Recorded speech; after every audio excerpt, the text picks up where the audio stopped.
what does the deer have to do with Avalon, and what can you share about it? Well, the stag, the male with the big the big horns. It symbolizes for us purity.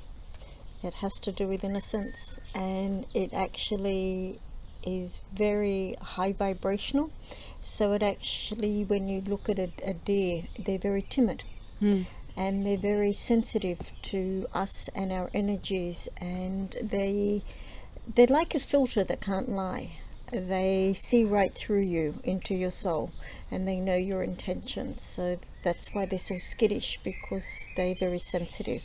So they don't see us as a human, they see us on the vibration we're vibrating at that time.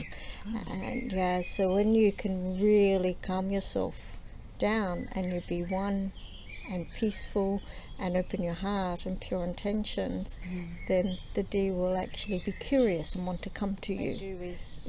They're always making sure they're protected first. And really humans frighten them because they never know what we're going to do.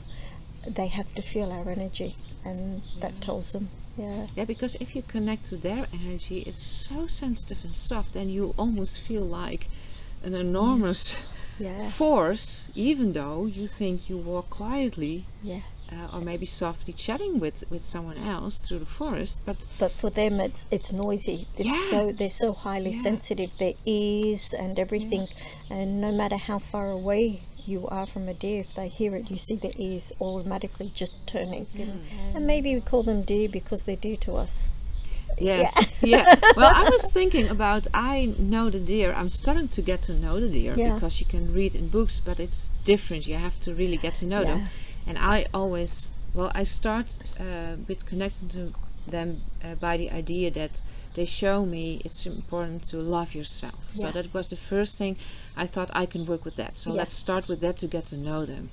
So can you share a bit about your perspective on that idea? To love yourself, but when you say love yourself, they're also trying to teach us to know your boundaries. Oh, yeah. And makes sense.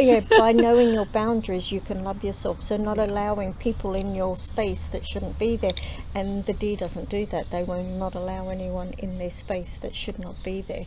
So I'd like to share something with you, because you said something really important, like the boundaries. And I remember that the first thing when the deer showed up, it actually did many years before, but I didn't see her because she was very much in the background, but I remember she was there. And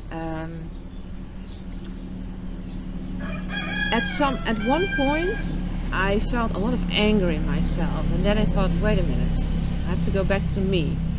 What do I think about myself? Okay, but there is something that in myself that I love. And then there was I heard something saying like, now the deer wants to connect. You can never kill it again. You can never kill it in you. It had to do something with me feeling being threatened as a woman, and even being killed as a woman once. And what was killed was the dearest thing in myself. And now this deer said to me, since I'm back, it's not possible that someone will ever kill me in you again. And once you set the boundaries, then that deer part of you, the deer energy, will never leave, because you've set the boundaries and you're not going to go backwards again. Those boundaries are set, and now you've anchored it.